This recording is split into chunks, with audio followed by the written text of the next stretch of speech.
Is it safe to install both Homebrew and Macports on the same machine?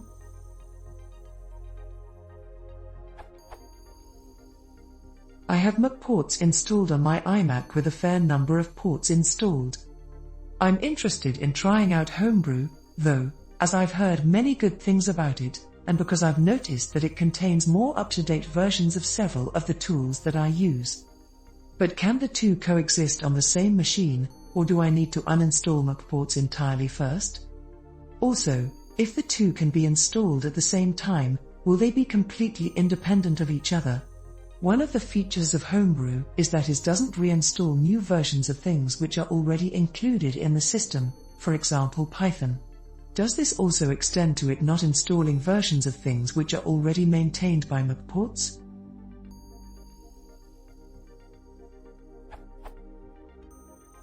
What happens if I then subsequently uninstall Macports?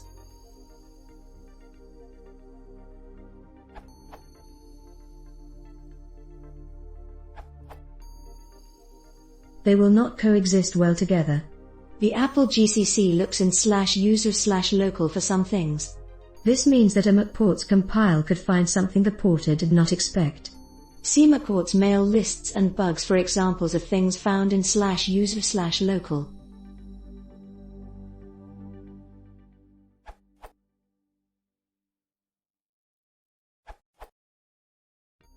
I gave another answer on a similar question.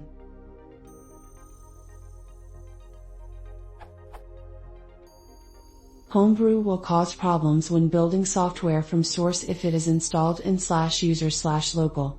This is the default, which is a bad choice as this path is in the default search path of compilers and other tools. Therefore builds from other packaging software might pick up the wrong dependency, using Homebrew's version instead of their own.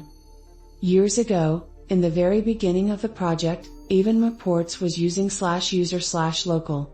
But it turned out not to cooperate with other tools as is documented in their FAQ.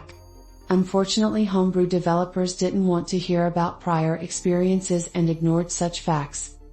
In general, it is usually better to stick to one tool only to avoid all problems. Macports is doing their best to patch out any hard-coded paths, for example to /sw which is used by Fink.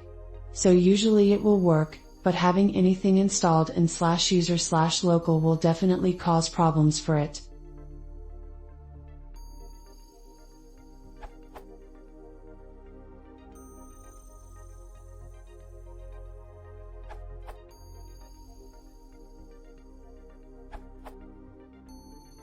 According to the Macports FAQ. Note that starting with 2.3.0, Macports can automatically hide /user/local, and all other files a port does not depend on, from ports build systems. This feature is called trace mode and is activated by providing the T flag to port, for example. This is relevant because according to the Homebrew installation page,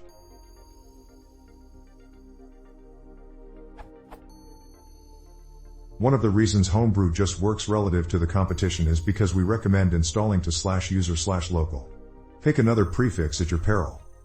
Therefore, and with little personal experience, I theorize that always using the T flag for Macport installs should prevent most problems of having Macports and Homebrew coexist on the same system. To address your last question, I don't see any reason why uninstalling Macports would cause any problems.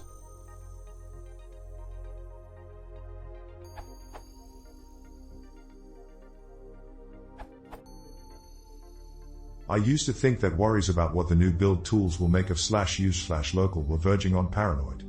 The build tools expect there to be lots of things there. In the good old days before package managers, I joke, we compiled whatever to /use/local.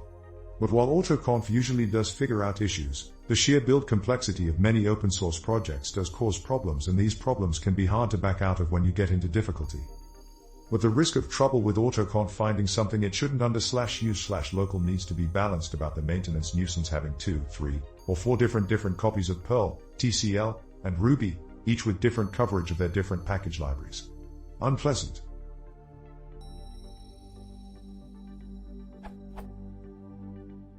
Since my experience with Macports and Fink has typically been exasperation caused by exactly this, and at some point switching to compiling the old-fashioned way to /use/local, I was pleased to see that Homebrew didn't mess about with that. I tried configuring Macports to install to /use/local, but Macports goes out of its way to make that difficult. I understand that the motivation is to make life easier for themselves when dealing with cries for help on their mailing list and bug tracker. Please be aware, though, that while we should respect the effort of volunteer packagers and treat their time as precious, their debugging convenience is not the only sort of simplicity that affects you, as a user.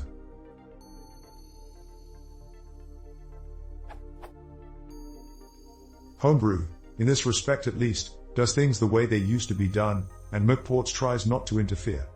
If you are willing to document which packages you need with Homebrew, and wipe /use/local clean and reinstall in case of difficulties, then you can always back out in the case things go badly wrong. And once you realize that problems in /use/local do not generally carry the risk of permanent damage to your machines, you may feel freer to take risks. I'll just note how much worse packaging is on Oz than FreeBSD. Apple does not really seem to care about the usability of its BSD subsystem, because this is a problem they could help with.